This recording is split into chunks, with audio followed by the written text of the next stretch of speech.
Hi, and welcome to this session of Social Media Accessibility Basics, Audio Description Principles.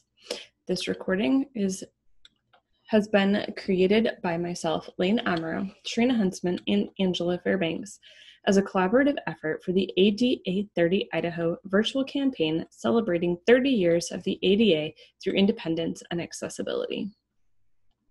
In our last session, we introduced how to add closed captioning into live social media streams. We're going to switch gears this week and start looking at audio descriptions of visual events happening in recorded videos. The purpose of audio description is to give people who have limitations perceiving or processing information a more complete picture of what is being shown, enabling them to enjoy in the experience of the visual presentation. This may be in a recording or in a live performance or webinar. It is important to keep in mind that when you are talking about descriptions in a live event, it may be difficult to describe something that is not repetitive, that is not scripted. So when you happen to be presenting in a webinar or doing a Facebook Live, consider using very descriptive language in your presentation style. There are different types of audio description, or AD. There's open audio description, where the descriptions are included as part of the primary audio track. This means that your viewers cannot enable or disable those extra descriptions. And for some viewers, that extra description might be distracting. The alternative is a closed audio description, or closed AD. This is a secondary audio track that is embedded into the video file. This requires that the video player software or device on the viewer's end must be able to decode and transmit a secondary audio file. This means that viewers can turn it on and off as they need. You may be familiar with this when exploring audio description on Netflix videos. On your television, smart device, etc., it is very easy to go into the subtitles, audio descriptions and subtitles, and turn on audio description if you want to see what that looks like. So when you're deciding on what type of audio description, you got to consider the audience and the device or devices that they may use to view the videos. Social media video players like those on YouTube, Facebook, and Twitter often don't allow for a secondary audio track. They don't have the ability to decode and turn that secondary audio on and off. So open audio description might be your only alternative. This may mean that you end up uploading 2 copies of the same video, one without audio description and one with audio description. Best meet the needs of your diverse audience, those who need the audio description and those who may be distracted by it. So when we think of audio description, we need to think of this as a completely secondary script. It is best for recordings. As I mentioned previously, in live events, it's best to simply use a descriptive presentation style. So if you think of it as a secondary audio track or script, you can take some time to prepare and carefully consider, understand what needs to be described, how you will use language, style, and delivery, and of course, then take the time to prepare and even completely script the description.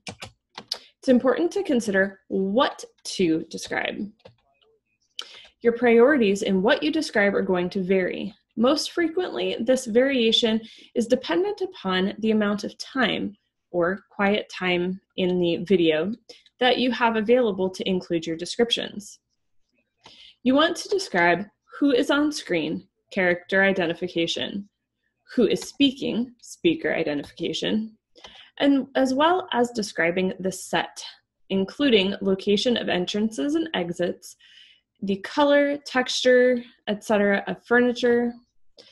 And this will include potentially describing costumes, as well as characters' physical attributes, such as facial expressions, mannerisms, gestures, etc. It is also important to identify what happens visually for any sounds that are not obviously apparent, such as a slamming door. The sound of a slamming door makes it pretty clear what just happened, but there might be other sounds, such as just a loud thud, where it may be important what was knocked to the floor or fell to the floor. So keeping in mind, does the sound itself give away the action? If it does, it probably doesn't need described. You'll also need to read credits, subtitles, and captions, and what is essential for the viewer to know in order to follow plot and character development. So the other thing is, now that you've learned what you're going to describe, now you got to consider how you're going to describe it. Remembering that non-verbal cues are important in face-to-face communication as well as in your descriptions.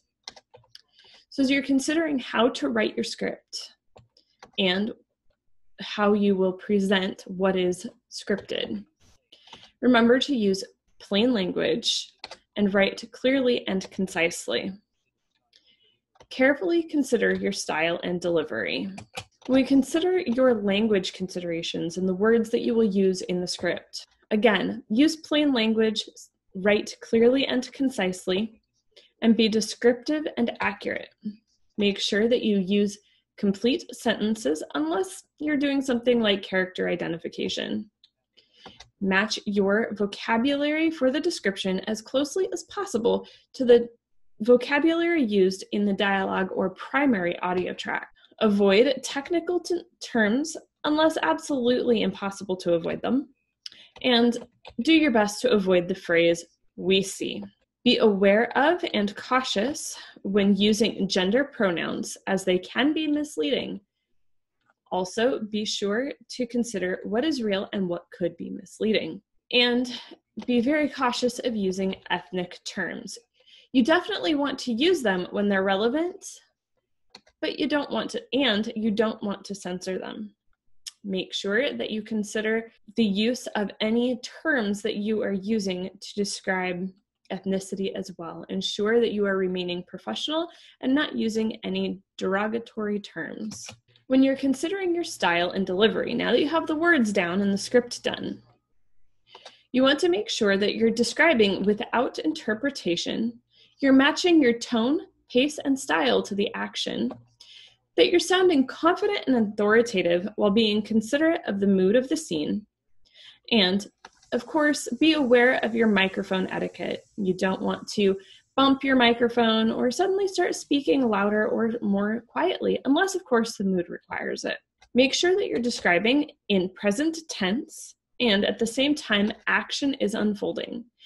In a high action scene, such as a fight or dance, you might want to anticipate some of the action in order for the viewer to understand the anticipatory nature of the scene.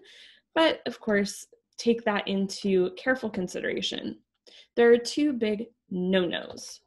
Never override the dialogue or primary audio track unless absolutely necessary.